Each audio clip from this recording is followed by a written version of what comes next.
I want to bring in Rosecliff founder and managing partner Mike Murphy, along with Bell Point chief strategist David Nelson. All right, I got to start with you, Mike, because I saw your note saying maybe the lure of money markets right now is a mistake.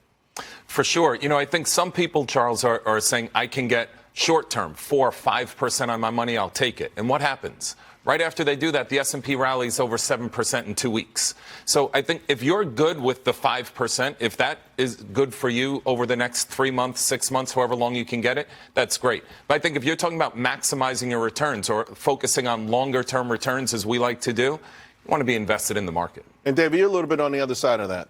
I am. Look, you don't have to be all or nothing. Nobody's saying to put all your money in treasuries, but you park half your money in like a one-year T-bill. That's 5%. I don't care what you do with the other half. Take all the risk you want, buy Bitcoin. Because if you're down 20% in that half, worst case, you're down single digits. That's a pretty good risk-reward. Now, as a money manager, though, is it an easier pitch, too? Like, from people who are kind of worried that, okay, park the money, and you can sleep at night and I can sleep at night kind of thing. Yeah, maybe so, and maybe we put too much. We put too much there. But there's a lot of opportunities in this market in both fixed income and equity, right. And I think a balance of both right now is going to look pretty good, especially on the long end of the curve. At some point, that's going to turn your way. Seasonality has been another thing that's been constant this year. It's amazing how well it's worked out. I saw a great chart last week. I think it was from Goldman saying, leading up from now to the election, historically, the number one performing sector are utilities. Consumer staples do pretty well. Sorry. Mike, just I couldn't even get it out. And by the way, Infotech performs the least. So get out of Infotech now, load up on utilities, Mike.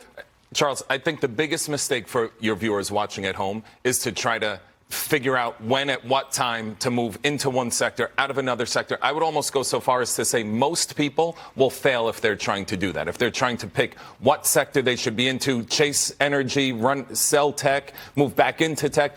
I think for most people watching at home, they should be investing their money in the market and then letting that work out over time, because that's the one area where I can say still that over time the market has always performed. But within the market, for instance, a year like this year, where you've had 8 stocks overperform and not 492 of them underperform, do you not go, because you just said, hey, don't settle for 5%.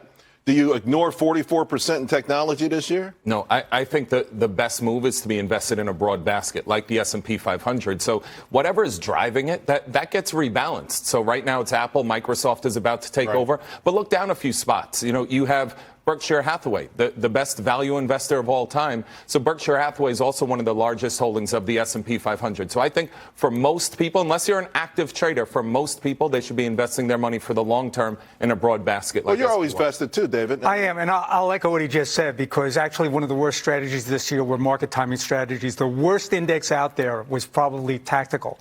U.S. Fund Tactical Index from Morningstar, probably up just fractionally on the year in a world where the market did pretty well. What about profitable tech, right? I mean, we know that with yields this high, we talked a little bit about that with Blancato. A lot of these companies are in trouble. But if yields start to come down, they start cutting rates next year. Those kind of stocks, I mean, we saw a little bit of a short covering rally a week ago. If you're talking about supersize, is it ever worth the risk to you, Mike?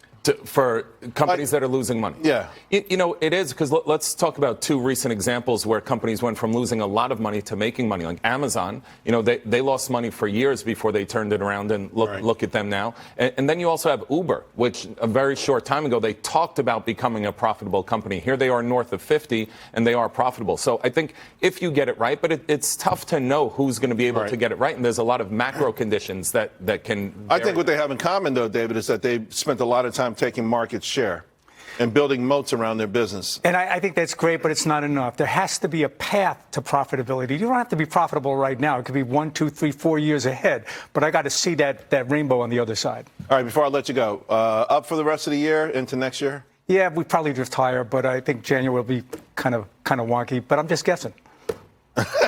Professional guess. Professional guess. Okay, let's get that out there. Year-end rally. Yes. Year-end rally. Year-end rally coming. All right, guys. Thanks a lot. Great seeing both of you.